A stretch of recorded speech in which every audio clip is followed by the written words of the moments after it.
I want to talk to you about your hair. Look at the cool new do.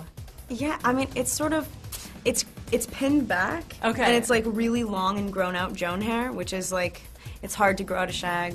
I'm just like basically trying to like, my hair is like the bane of my hair's not mine. Do you know what I mean? My hair's always just a part's hair. Right, it's the character's hair. Yeah. Is it longer than, because since it's pinned up right now? Yeah, it's longer than this. It's like, Shoulder length? it's grown out like since I cut it for the movie. It's like, almost like 3.5 inches. It's growing really fast. Right, shag is so hard because you have so many different layers in there, Yeah. so it's like trying to grow bangs out. Very Like, frustrating. When they cut it, the first thing they did, I had long hair to here. They took it up on top and just chopped off, like, and left all of this long. Did so you the cry first when thing- you saw all the hair on the floor? It tripped me out, I have to say. It was Yeah. cool, though. I mean, I was, like, so in the right headspace to get rid of it and do Joan. So how hard was it to be, you're in sort of the Bella New Moon mode, then you go to play Joan Jett, then you Yeah. come back and have to get back to Bella. What was that difficulty level?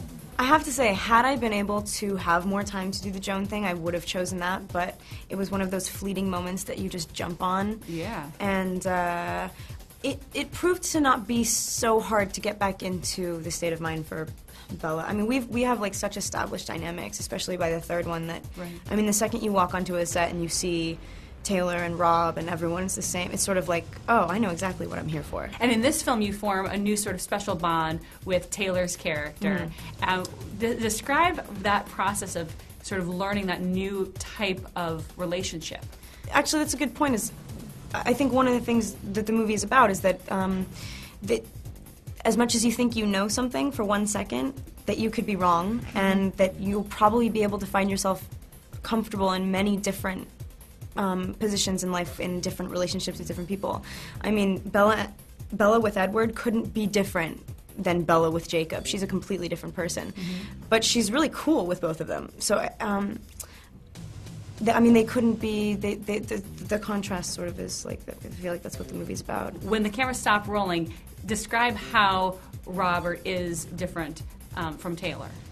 I mean, they're just completely different guys. I mean, Taylor's like really happy-go-lucky. He's really light, and actually that sort of mirrors. That's how Jacob is too. He's always smiling, and he's just a really good guy. Rob is a really good guy too. He's like a little bit more.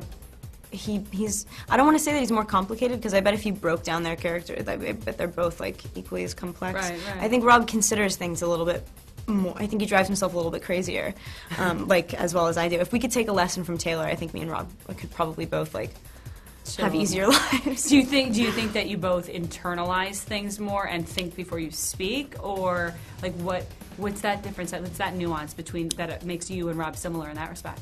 I don't know what it is. I think that some people just are.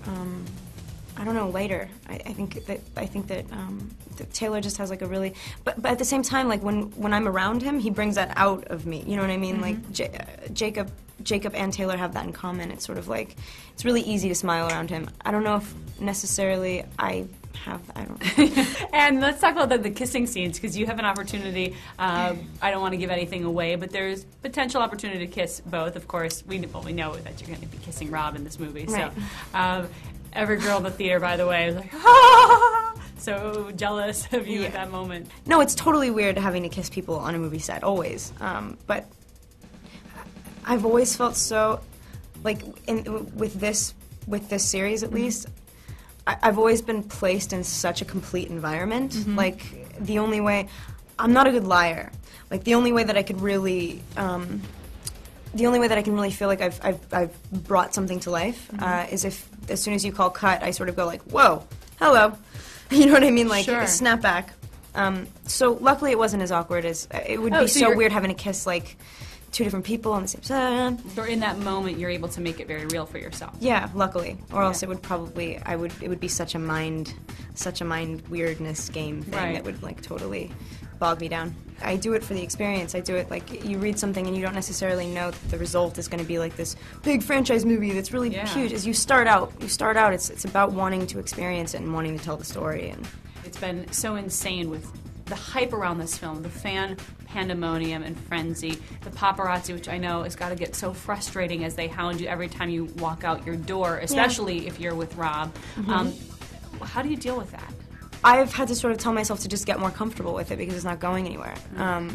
and also sort of keep what's yours, and as long as, it's funny, like, I was so concerned, like, on the first press thing with Twilight, like, the first round of this stuff, I was so concerned about coming across sincere about something that I really loved that I refrained. Like, I didn't want to say, like, sappy things. Like, I didn't want to say, like, I'm putting my heart and soul into something and it's like people are consuming it and, like, making it something different.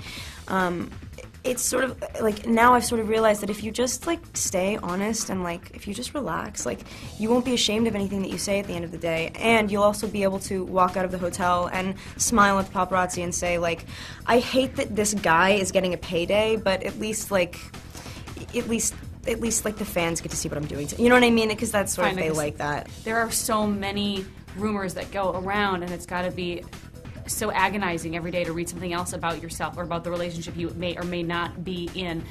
When people are constantly berating you and asking you, are you and Rob dating, what goes through your mind, and what do you say to them? The only way that I'm able to stay sane is to protect myself, and, like, I know that it doesn't matter how you answer a question, it's going to, like, tip. Someone's going to say, she's totally with him, or, no, I don't think she is. So it's sort of like, I don't care. You just have to seriously be like, have it all. Take my, you know what I mean? Just like, you want my shoes?